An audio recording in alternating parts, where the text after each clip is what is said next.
नमस्कार श्रोत्यांनो, आपण एक आज दोन विशेष व्यक्तींची मुलाखत या ठिकाणी घेणार आहोत.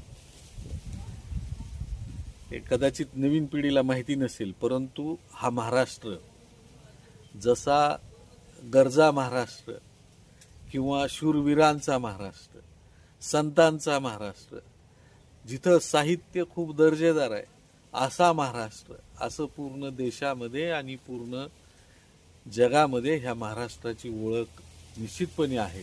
परंतु त्याबरोबरच एक विशेष ओळख आपल्या महाराष्ट्राची पूर्ण ह्या जगाला आहे, आणि ती ओळख म्हणजे तमाशा असलेला महाराष्ट्र आणि तमाशातली लावणी. हे आपलं नृत्य हे संपूर्ण जगामध्ये प्रसिद्ध आहे. आणि अशा या तमाशामध्ये जे विविध घटक, तमाशा म्हणजे फक्त एक लावणी आणि एक नर्तिका एवढंच नाही आहे, तर त्या लावणीला आणि त्या नृत्याला खऱ्या अर्थानं साथ देणारे जे असतात, मग ते वाजवणारे असतील, वाद्य वाजवणारे असतील, कोरस देणारे असतील, त्यांच्या पाठीमागे गायन करणारे असतील, ह्याच्यामुळंच खऱ्या अर्थानं त्या लावणीचा साज आणि श्रृंगार खऱ्या अर्थानं वाढतो.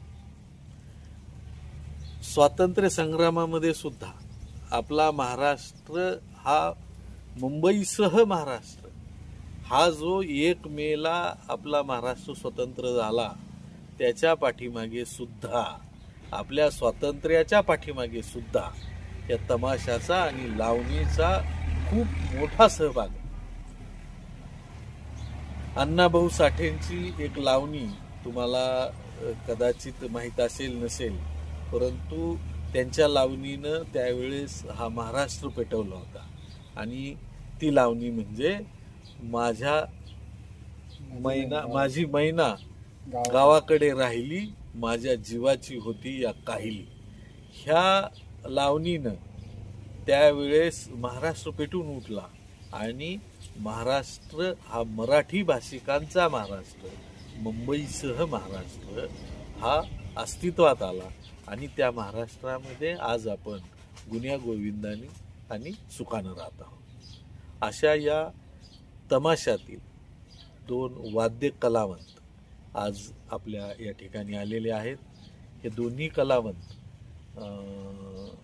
मालतीताई इनामदार यांच्या तमाशामध्ये आज तरी या ठिकाणी ते काम करत आहेत. ह्या दोन्ही आपल्या मित्रांची आपण या ठिकाणी तुम्हाला ओळख देणार आहोत आणि त्याचबरोबर त्यांच्याबरोबर आपण संवाद साधणार आहोत. प्रथमतः तुम्हाला माझी विनंती आहे की तुम्ही तुमचं नाव आणि गाव अगोदर सांगा. नमस्कार, माझं नाव लक्ष्मण बळीराम ढोबळे, जिल्हा बीड, तालुका शिरूर, माझं गाव हिवरशिंगा, जिल्हा बीड. तुमची सांगा. मी श्री संजय भागीनाथ जाधव, राहणार वेल्लाळे, तालुका संगमनेर आणि जिल्हा अहमदनगर. यांचं नाव आहे लक्ष्मण ढोबळे, ज्यांनी खऱ्या अर्थाने ह्या महाराष्ट्रामध्ये पुरोगामी चळवळ राजकारणातून उभी केली. असे आम्हाला जी माहिती आहे, लक्ष्मणरावजी ढोबळे साहेब राजकारणात होते, अजूनही आहेत. ह्या लक्ष्मणराव ढोबळे साहेब आमदार होते, आपल्या धाराशिव जिल्ह्याला खासदारकीला उभा राहिले होते, मंत्री होते, सुरुवातीला शरद पवार साहेबांचे राईट हँड होते. यांनी पूर्ण महाराष्ट्रामध्ये पुरोगामी चळवळ वाढावी. तेही एक प्राध्यापक असले तरी एक कलावंत. त्यांचंच नाव आज तुम्ही तुमचं नाव सांगितल्यानंतर त्या लक्ष्मण ढोबळेंची मला आठवण या ठिकाणी झाली. तर ढोबळे साहेब, मला एक सांगा की ह्या कलेकडं, म्हणजे तुम्ही कोणतं वाद्य वाजवताय?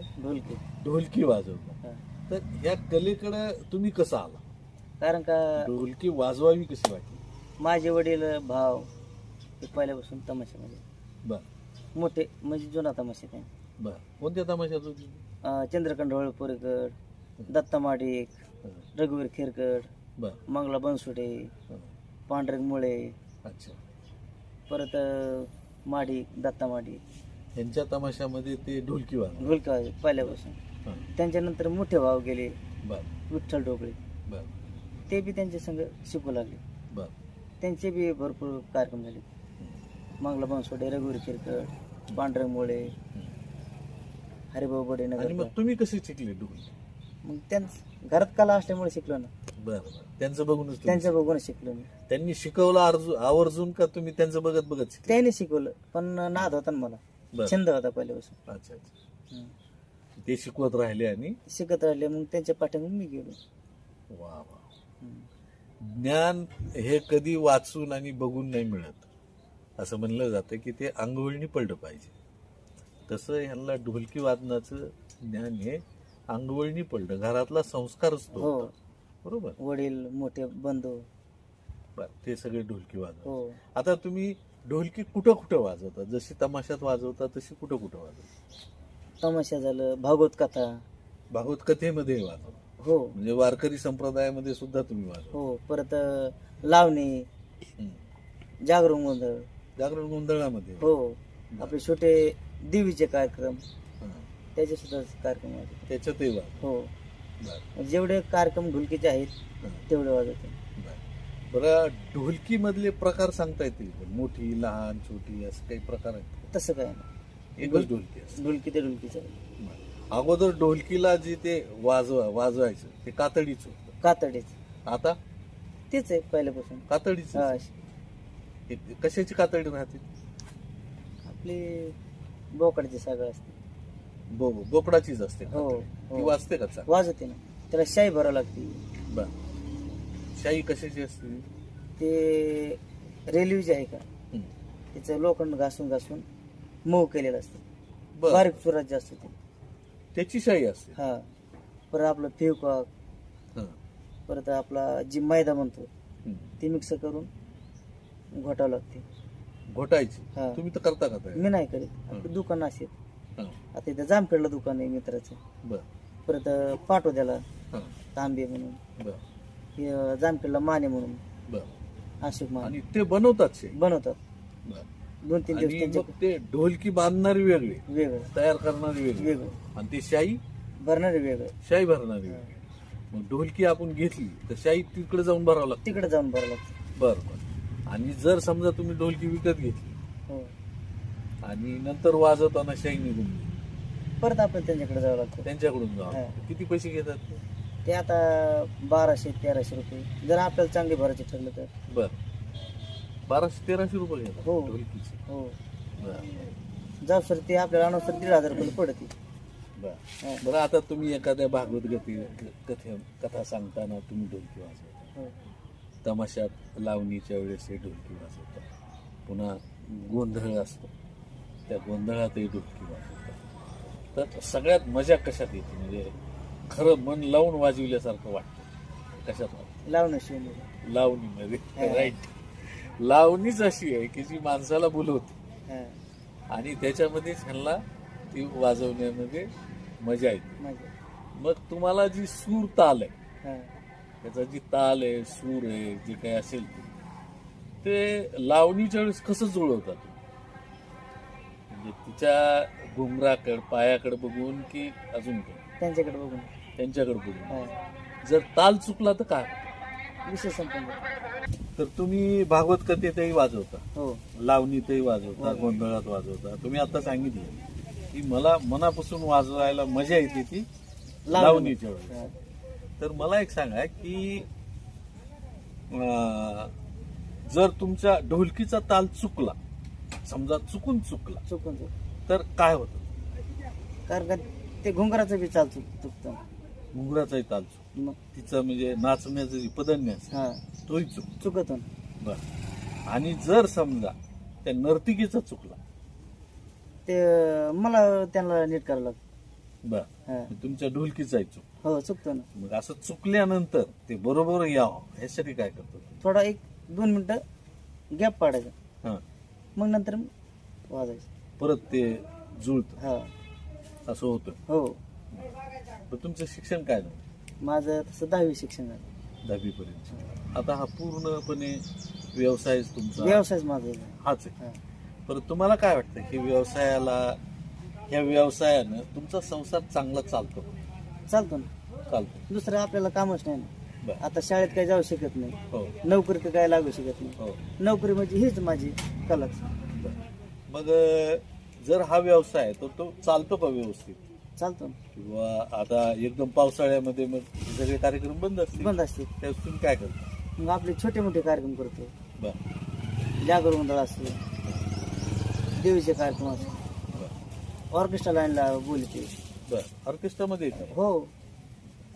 मग ह्याच्यातून तुम्हाला म्हणजे लागेल एवढी तुमच्या गरजा भागतील हो एवढा रोजगार किंवा एवढी प्राप्ती होते. होते. आता तुम्हाला मुलं किती? मला 2 मुलं, एक मुलगा आणि मुलगी. काय करतात? काय छोटे लहान आहेत. हो, पण सध्या काय करतात? काय बालवाडी जाते. दोघंही बालवाडी. हा. मग आता पुढे काय करायचं आहे? आता मग काहीतरी शाळा शिकायची त्यांना. बर त्यांनी शाळा शिकावी. हो. तुम्हाला काय वाटतं, त्यांनी शाळा शिकावी का परत ढोलकी वाजवावी? नाही हे कशाने नको. नको. अरे तुम्ही हे करता पोरांना करू देत नाही असं पण आपण जसे राहिलो तसे पुढची पिढी राहणार नाही. कसं? हो, बरोबर. आता आपण बिगर विषणी. हो, आता पुढच्या पिढीचं काय सांगता येतं. काय सांग, ढोलकी वादक हा बिगर व्यसनी असायला पाहिजे. बिगर विषणी पाहिजे. का बरं? कारण का घातकी माणूस नसणं. बर म्हणजे विषणी जर असला ते त्याचं काहीच काम होत नाही. बर ते घराकडे काहीच घेऊन जात नाही. बरोबर. आणि वाजवताना, ढोलकी वाजवताना जर व्यसन केलेलं असलं तर ती वाजवतो का चांगलं? वाजित हा. एवढं नाही. चांगलं येणार, हा. दर्जेदार येणार. हा. जाधव साहेब, तुम्ही काय वाजवता म्हणले? मी ऑर्गन वाजवतो. ऑर्गन. बरं, त्याला काहीतरी दुसरंही नाव आहे नाही? त्याला ऑर्केस्ट्राच्या हिशोबाने जर बघितलं तर आपण त्याला कीबोर्ड सुद्धा म्हणू शकतो. कीबोर्ड. आणि तमाशाची जर भाषा वापरली तर आपण पीटी मास्टर सुद्धा त्या म्हणू शकतो. बरं बरं, म्हणजे ते जुने आम्ही जी बघत होतो लाख हो. त्यातलं पीटी मास्तर होते. PT master. अरे तुम्ही होते. आणि श्रीराम लागू हो. त्या पिंजरा चित्रपटात ते पीटी मास्तरच होते का? हा. ते शाळा मास्तर होते. शाळा मास्तर होते. पुन्हा तमाशात गेल्यावर काय झाले? त्यांच्या नाही, ते हातात तुंतून आलं. तुंतून आलं. तुंतून आलं. बरोबर बरोबर. श्रीराम लागू पिंजरा चित्रपटात नवीन पिढीला मी सांगतो की आवर्जून हा पिक्चर बघा तुम्ही. कारण पिंजरा हा चित्रपट हा जगविख्यात चित्रपट आहे. आणि त्याच्यामध्ये एक शाळा मास्तर जे समाज प्रबोधन करत असतात ते एकदा तमाशा बघतात आणि त्या तमाशातील स्त्रीबरोबर त्यांचं प्रेम जुळतं आणि ते सगळं सोडून तमाशात जातात. खूप चांगला चित्रपट आहे, तर तो तुम्ही निश्चितपणे पहा. त्याच्यामध्ये श्रीराम लागू हे मास्तर परत तुंतून वाजवतात त्या तमाशामध्ये, असं ते तर दाखवलेलं आहे. तसं हे आपले जाधव साहेब तिथं ऑर्गन वाजवतात. ऑर्गन म्हणा, पेटी म्हणा किंवा त्याला कीबोर्ड म्हणा, असं ते वाजवतात. तर तुम्ही जे हे ऑर्गन वाजवता जसं तमाशात वाजवता तसं कुठं कुठं वाजवता? मी तमाशा सीझन संपल्यानंतर बाहेर आपले कथेचे कार्यक्रम करत असतो. बरं. शासकीय कार्यक्रम असले तर ते सुद्धा करीत असतो. शासकीय म्हणजे कोणते? शासकीय म्हणजे आपले आता मागच्या वेळेस नगरला लोकमतचं वर्धापन दिनानिमित्त कार्यक्रम ठेवलेला होता. बरं लावणीचा कार्यक्रम ठेवलेला होता. बरं. तर आम्हाला आमचे जोडदार हसनभाई पाटेवाडीकर आहे ना, हां. त्यांनी आम्हाला बोलून आमच्या ग्रुपला यांचे वडील हे स्वतः होते आणि सर्व ग्रुप त्या कार्यक्रमाला होते. त्या कार्यक्रमात हो. पाटेवाडीकर म्हणजे इथं चपडगड.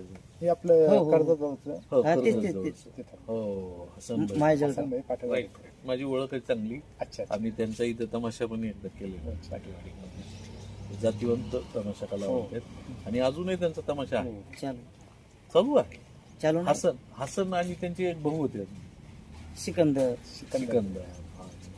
तर त्यांनी हा लोकमतचा कार्यक्रम दिला. हो, त्यांनी नगरला. त्या ठिकाणी चांगले चांगले कलावंत आलेले होते. सूर्यकांत पुणेकर आलेले होते. बर. तिथे इथले मोठे चिरंजीव नंदेश नंदीश मोठे हो, असे ते मोठमोठे कलावंत लावणीवाले आले. लावणी. त्यांची चिरंजीवी. हो. वा. आणि तिथं तुम्ही वाजवलं. हो. वा वा, अभिनंदन. आणि लोकमत सारख्या एका प्रसिद्ध दैनिकाच्या कार्यक्रमात तुम्ही वाजव. हो. शाबास, शाबास. बहुत अच्छा.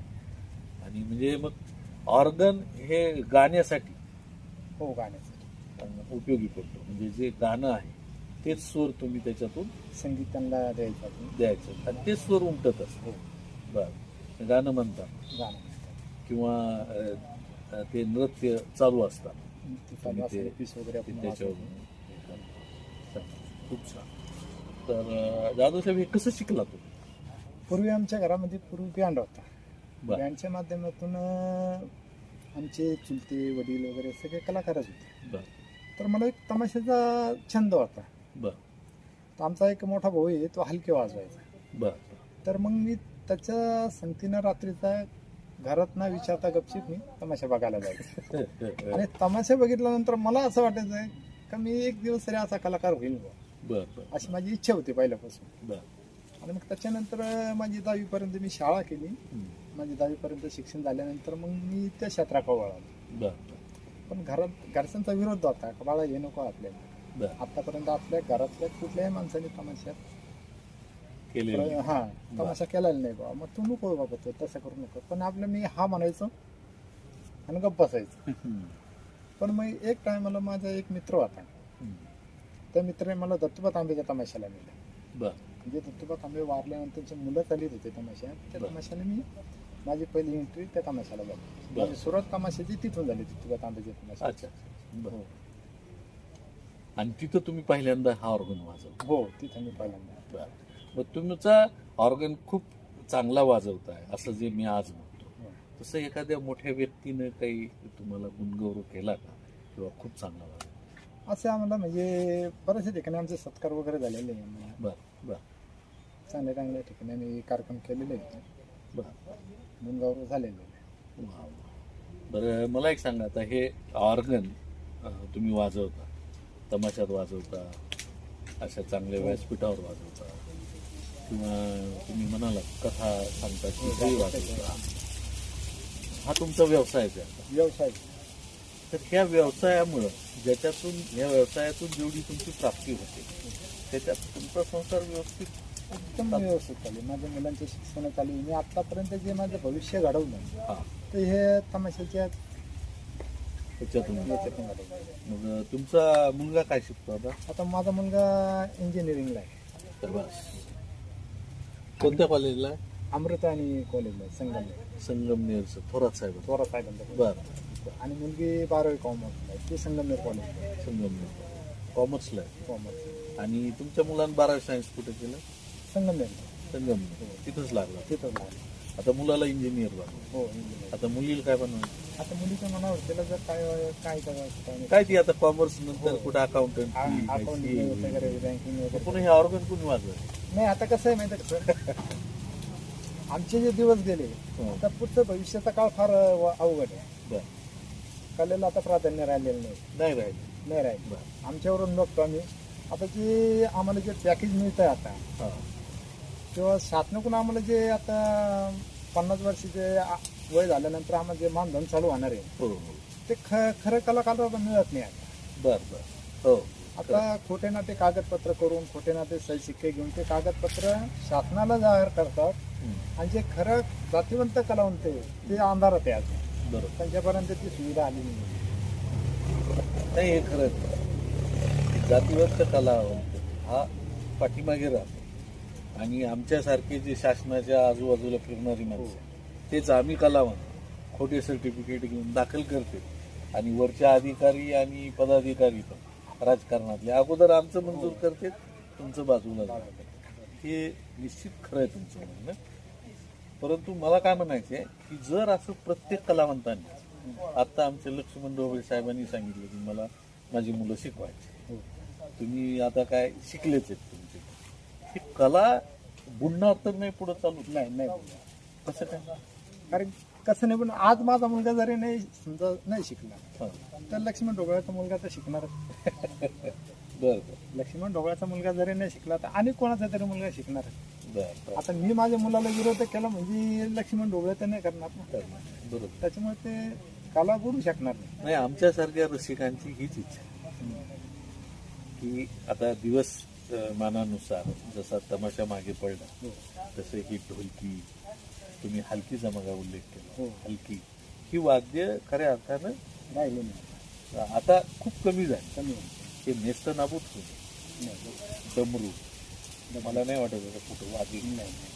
संभूळ फक्त गोंधळी वाजत, परंतु इतर ठिकाणी नाही, मला नाही उल्लेख दिसत. केला जातो. परंतु ही वाद्य अशी आहे की माणसाला पारंपरिक वाद्य. पारंपरिक वाद्य आणि वीर रस ज्याला म्हणतो, हा वीर रस खऱ्या अर्थाने ह्या वाद्यातून माणसाच्या अंगामध्ये येतो. ही वाद्य लोप पावू नये असं आमच्यासारख्या असंख्य रसिकांची मनापासून इच्छा आहे. आता तुम्ही हलकीचा उल्लेख केला, तर हलकीला अगोदर कातडं राहायचं हो जनावराचं. हलकी वाजविता वाजविता डबडब वाजायला लागली की काय करतो आपण, तिला गरम शिकितो, शेकू गरम करतो. आता गरम करायची गरज आहे का? काय आलं त्या ठिकाणी? प्लॅस्टिक फायबर आला फायबर फायबर आले. आता मला सांगा, तुम्ही वादक आहे, तुम्ही वादक आहे, जी जनावराचं कातड हलकी, मी हलकी वाजवतो म्हणून मी तुम्हाला की जी कातड्याच्या ह्याच्यातून आवाज येत होता, नाद ती नाद येत होता. राईट, तुम्ही बरोबर शब्द वापरला, नाद येत होता. ती फायबर मधून येतो का? नाही येत. नाही येत. जी नाद, जी सूर आणि जी ठेका, जी आवाज कातड्याच्या हलकीला, तो फायबरच्या हलकीला नाही. म्हणजे हळूहळू काय व्हायला लागले, बदल होत चालला आता. वाद्यामध्ये सुद्धा बदल होत चालला. हळूहळू बदल व्हायला लागले. आणि मला अजून एक विचारायचं आहे की तुम्ही लहान असताना जे वादक तुमच्यासारखे होते, त्यांना जो समाजामध्ये मान सन्मान होता, तो आज राहिला का? नाही राहिला. तुमचं काय मत आहे दोघे? बरोबर राहिलाय का? नाही राहिला. नाही राहिलेला. म्हणून माझ्यासारख्या रसिकाला एक भीती वाटते की बाबा ही माणसं जर संपली तर ही वाद्य राहतील की नाही. ही खरंच आता खूप विचार करण्यासारखीची गोष्ट आहे. आणि जाधव, मी तुमचं मनापासून अभिनंदन करतो की तुम्ही येणारी पिढी आधुनिकतेकडे नेली. ठीक आहे, हे वाद्य येतील जातील, कलाकार येतील जातील, परंतु येणारी पिढी तुमची निश्चितपणे सुशिक्षित व्हावी. आणि माझी इच्छा आहे की ती प्रशासनात यावी आणि राजकारणामध्ये सुद्धा यावी, की ज्याच्यामुळं निश्चितपणे हा समाज एक समृद्ध समाज होईल अशी माझी इच्छा आहे. तुमचं इथून पुढचं आयुष्य सुख आणि समाधानाचं जावं. येणारी पिढी निश्चितपणे तुमची समृद्धीची व्हावी, बुद्धिवंत व्हावी अशी मी ईश्वराजवळ प्रार्थना करतो. आणि सकाळपासून तुम्ही जेवलेलं नाही तरी सुद्धा तुम्ही इथं मुलाखतीसाठी तुम्ही आम्हाला वेळ दिला, त्याबद्दल मी तुमच्या दोघांचे मनापासून या ठिकाणी आभार मानतो.